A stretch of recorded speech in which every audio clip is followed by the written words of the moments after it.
Vamos a continuar con el otro grupo de anemias hemolíticas, que son las anemias extracorpusculares. Y como ya dijimos al comienzo de la unidad, estas anemias hemolíticas se producen por factores externos o extrínsecos al glóbulo rojo, que pueden estar presentes en el plasma o en los vasos sanguíneos. En general, estas anemias hemolíticas son todas adquiridas, o sea que se van a presentar durante diferentes etapas de la vida del paciente y en su mayoría son secundarias a otras patologías de base que pueda manifestar el paciente. Dentro de estas anemias extracorpusculares se las clasifica en dos grupos: las anemias hemolíticas de mecanismo inmune y las anemias hemolíticas de mecanismo no inmune.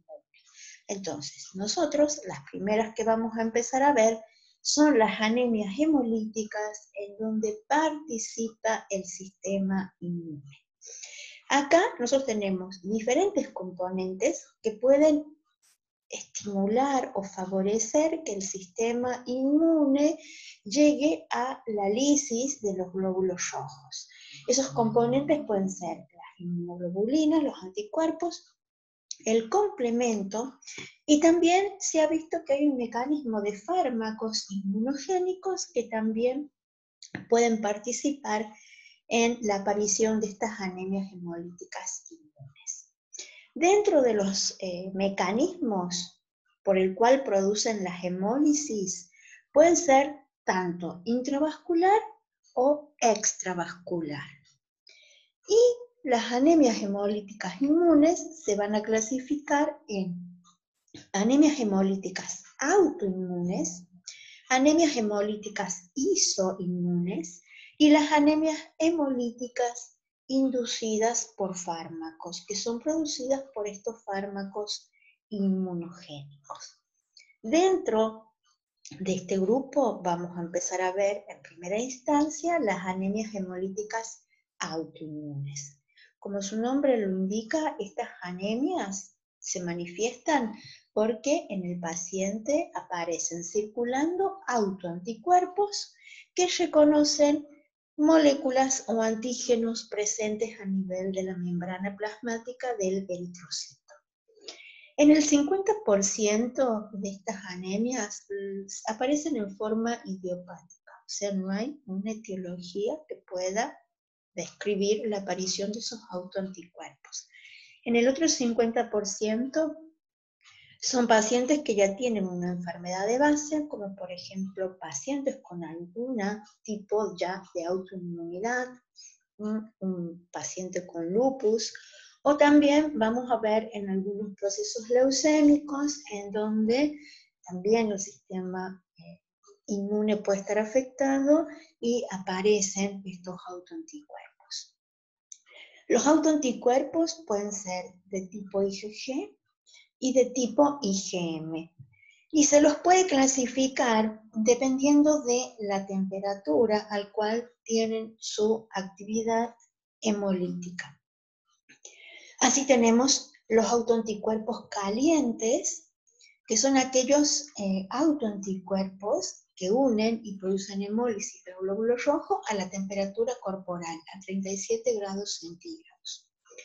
En un segundo grupo tenemos los autoanticuerpos fríos, o también denominadas crioaglutininas, porque estos autoanticuerpos solamente se van a poder unir a esos antígenos de la membrana eritrocitaria cuando la temperatura es mayor a 20. O sea que a nivel clínico solamente van a poder actuar o van a producir la anemia cuando el paciente tenga un estado de hipotermia importante, si no, no van a producir la hemólisis. Y en tercer lugar tenemos los autoanticuerpos bifásicos, que se ven también en menor frecuencia, y se llaman bifásicos porque a baja temperatura corporal se pueden unir a un antígeno o reconocer un antígeno de la membrana eritrocitaria, pero cuando el paciente vuelve o aumentan la temperatura a 37 grados centígrados, recién es que van a poder producir la hemólisis. Entonces, por eso se los llama bifásicos. A temperaturas bajas se unen, a temperaturas altas producen la hemólisis. ¿Cómo son estos autoanticuerpos? Los autoanticuerpos denominados calientes también se los denomina incompletos y son de tipo IgG. Los más predominantes son, o los más frecuentes son los de tipo IgG1 y le siguen los de tipo IgG3. Los IgG1 en general, que son los más frecuentes en este tipo de autoanticuerpos, lo que hacen es unirse a los antígenos del glóbulo rojo por su porción FAB, pero ellos por sí solos no pueden producir la hemólisis. Reconocen al antígeno de la membrana y quedan unidos. Entonces, cuando ese glóbulo rojo que tiene unido el anticuerpo pasa cerca de un macrófago, el macrófago reconoce la porción FC y fagocita el complejo antígeno eritrocitario anticuerpo. Eso va a hacer que el glóbulo rojo vaya perdiendo parte de su membrana, va a disminuir su superficie, va a ir perdiendo su biconcavidad y se puede ir convirtiendo en un esferocito.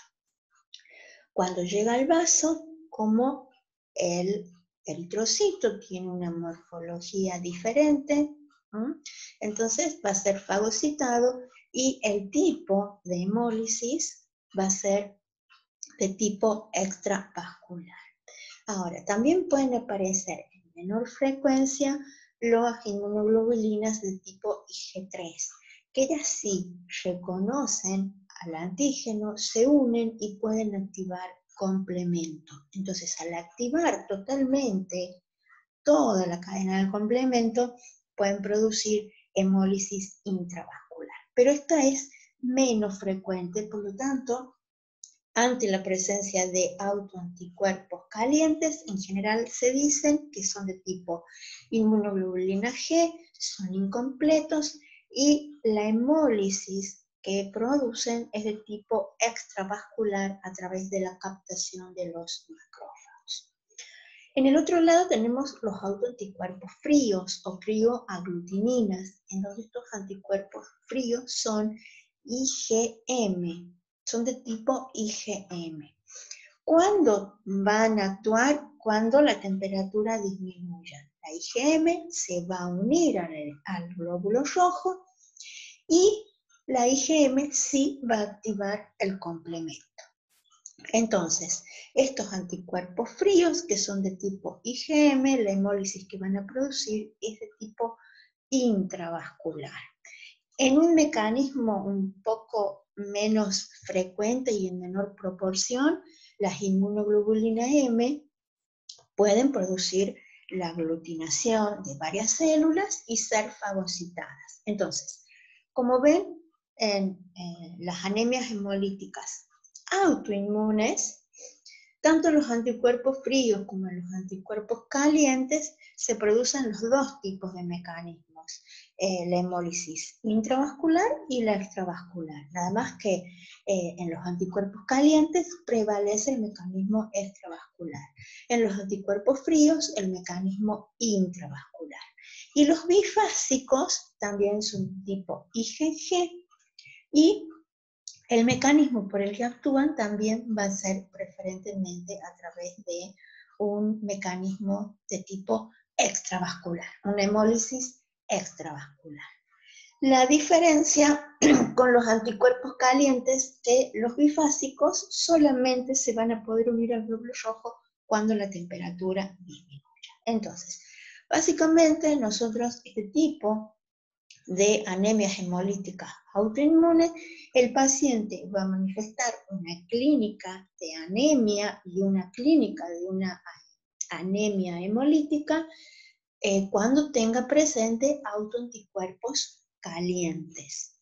¿Y qué va a presentar el paciente? Bueno, las manifestaciones clínicas de la anemia, palidez, va a presentar fatiga, va a presentar somnolencia y además va a presentar la característica clínica de estas anemias hemolíticas, que es la ictericia. Y como es extravascular, solamente vamos a tener aumento de la bilirrubina a expensas de la bilirrubina indirecta. ¿Qué vamos a ver en los pacientes que tienen autoanticuerpos fríos? Clínicamente no presentan anemia, mientras se mantenga su temperatura corporal estable. Por lo tanto, es una anemia totalmente benigna. El paciente puede vivir sin saber que tiene tipo de autoanticuerpos fríos y dónde pueden empezar o cómo pueden desarrollar una anemia estos anticuerpos fríos. Cuando el paciente se expone al frío. Es más frecuente en aquellos individuos que viven en zonas muy frías, que están expuestos a bajas temperaturas. Entonces, cuando estos pacientes salen, y generalmente las zonas más expuestas que a nosotros nos quedan cuando hace frío o es invierno, es, por ejemplo, la punta de la nariz, los lóbulos de las orejas, las puntas de los dedos, esas son las zonas más expuestas del cuerpo. Esas zonas de donde están los capilares, esos glóbulos rojos, están a menor temperatura. Y si hay este tipo de anticuerpos, es cuando se van a poder unir. Cuando vuelve el paciente en todas esas zonas, vuelve la temperatura corporal, recién va a aparecer la hemólisis. Entonces, solamente estos autoanticuerpos fríos van a generar hemólisis cuando el paciente esté en contacto en temperaturas muy bajas o haga un estado de hipotermia importante. Si no, estos autoanticuerpos fríos no generan anemia, no manifiestan patología. ¿Y cómo vamos a ver nosotros en el laboratorio? En general, vamos a ver los pacientes que tienen autoanticuerpos calientes, en donde vamos a ver morfológicamente una anemia normocítica normocrómica, porque el glóbulo rojo está totalmente normal. Lo único que sucede es que se han unido anticuerpos a su superficie y eso ha aumentado su fagocitosis. La disminución de la hemoglobina va a ser variable y va a depender, por un lado, de los niveles de autoanticuerpo que estén presentes en el paciente. Y también va a depender del grado de expresión del antígeno a nivel de la membrana plasmática que reconocen esos anticuerpos. Porque si el antígeno que reconocen está poco expresado, entonces la anemia que va a presentar el paciente va a ser muy leve. Los índices hematimétricos nos van a dar todos normales. Como es una anemia regenerativa, va a haber un aumento de los reticulocitos en sangre periférica, y eso puede llevar a que nosotros veamos a nivel del frotis algunos macrocitos, debido al aumento de los reticulocitos.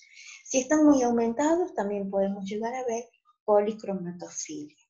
Y en las anemias hemolíticas por anticuerpos calientes también vamos a ver esferocitos, ¿no? Vamos a ver los esferocitos por el mecanismo que generan estos autoanticuerpos.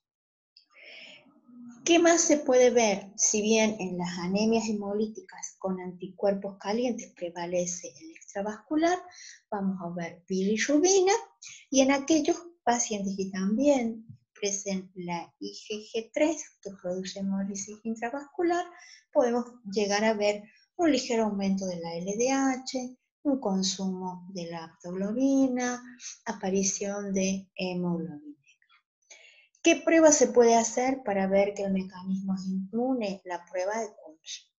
Estos pacientes lo que van a presentar es una prueba de Kunz directa positiva, o sea que vamos a ver que los anticuerpos están unidos en el glóbulo rojo, y una prueba de Kunz indirecta positiva también. Vamos a evidenciar que además estos autoanticuerpos están circulando en plasma. Entonces, las dos pruebas nos dan positivas. El paciente tiene anticuerpos circulando en el plasma contra antígenos del glóbulo rojo y tiene además glóbulos rojos unidos a su membrana, anticuerpos. Las dos pruebas nos dan positivas. Y en el caso de los pacientes con autoanticuerpos fríos, si su temperatura corporal se ha mantenido normal, no vamos a ver nada, no vamos a ver anemia. ¿Qué es lo único que podemos ver a nivel de laboratorio y que nos tiene que llamar la atención? Es que a estos pacientes que tienen anticuerpos fríos, cuando nosotros le tomamos la extracción de sangre, por ejemplo, para el hemograma, y después dejamos el tubo que tiene la muestra de sangre de ese paciente va a ir disminuyendo su temperatura y va a adquirir la temperatura del laboratorio, que generalmente es 25 grados centígrados. Entonces, a esa temperatura, si el paciente tiene anticuerpos fríos, vamos a ver que en el tubo, en la muestra de sangre del hemograma, empieza a aparecer una aglutinación. Pequeñas gotas de aglutinación de glóbulos rojos. Entonces vamos a ver, nosotros cuando movamos el tubo vamos a verlo granulado. Eso, cuando nosotros sacamos la sangre, y la sangre está normal, y después la dejamos a temperatura ambiente, y se empiezan a ver pequeños grumos de aglutinación, nos tiene que llamar la atención. Lo llevamos al baño María a 37 grados centígrados, y si esa aglutinación desaparece, quiere decir que en esa muestra de sangre había o hay crioaglutininas. Siempre es importante que si nosotros las vemos, le informemos al médico que hay sospecha de la presencia de crioaglutinina. Si bien a temperatura corporal no producen anemia, pero es un dato más que el médico tiene que saber si nosotros los observamos para ver cómo trata ese paciente y no exponerlo a temperaturas bajas, porque ahí sí podrían actuar los autoanticuerpos o las crioaglutininas. El otro grupo de anemias hemolíticas inmunes son las denominadas isoinmunes. ¿Cuándo se presentan? Iso quiere decir igual.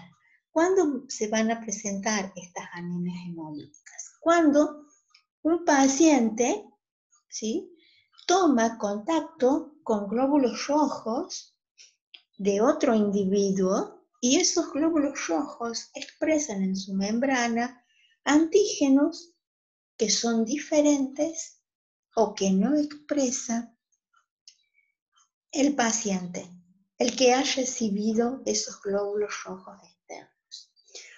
¿Cuándo vemos eso? En una patología que ya vimos, que es en la anemia hemolítica del recién nacido, que ya habíamos visto y que se producía por una incompatibilidad de grupo sanguíneo entre la mamá y el feto. Entonces, la madre toma contacto con glóbulos rojos que son del feto en el primer parto. Como no tienen compatibilidad de grupo, la madre crea anticuerpos contra esos antígenos que para ella no son normales o son desconocidos, y frente al segundo embarazo, si hay de nuevo incompatibilidad de grupo, ahí sí vamos a tener la enfermedad hemolítica del recién nacido. ¿Y en qué otra situación se puede dar esta anemia de tipo isoinmune? Cuando tenemos reacciones post-transfusionales, cuando un paciente se lo ha transfundido con glóbulos rojos que son incompatibles con sus glóbulos rojos en relación a los grupos sanguíneos. Entonces ahí aparecen las reacciones hemolíticas post-transfusionales. La anemia hemolítica del recién nacido, bueno, en el análisis 1 vimos todo, vimos las pruebas que también podíamos hacer la CUMS, a la mamá le hacíamos la CUMS indirecta para detectar los anticuerpos circulantes en su plasma y al recién nacido le podíamos hacer una CUMS directa para evidenciar los anticuerpos unidos a la membrana del glóbulo rojo. ¿Qué va a presentar el recién nacido? Bueno, anemia, presenta eritroblastos circulantes y además va a estar histérico. ¿Cómo va a ser esa anemia? La anemia del recién nacido es una anemia regenerativa. Por lo tanto, también en ese recién nacido vamos a encontrar un aumento de los reticulocitos. Y dependiendo del grado de cuánto esté disminuida la hemoglobina, estos reticulocitos también pueden estar más aumentados. Cuanto más disminuye esta hemoglobina, más aumentados los reticulocitos. Por lo tanto, en general, este tipo de anemia es normocítica, normocrónica, o cuando están muy aumentados los reticulocitos, es macrocítica, normocrónica. ¿Qué podemos ver en el frotis? Y bueno, podemos ver macrocitos, podemos ver policromatofilia por la presencia de los reticulocitos, podemos ver eritroblastos y obviamente vamos a ver bilirrubina aumentada a expensas de la bilirrubina no conjugada. Entonces, con lo que vimos en el análisis clínico 1 de la eritroblastosis fetal o de la anemia hemolítica del recién nacido, acá completamos con lo que nosotros podemos ver en el hemograma de ese recién nacido.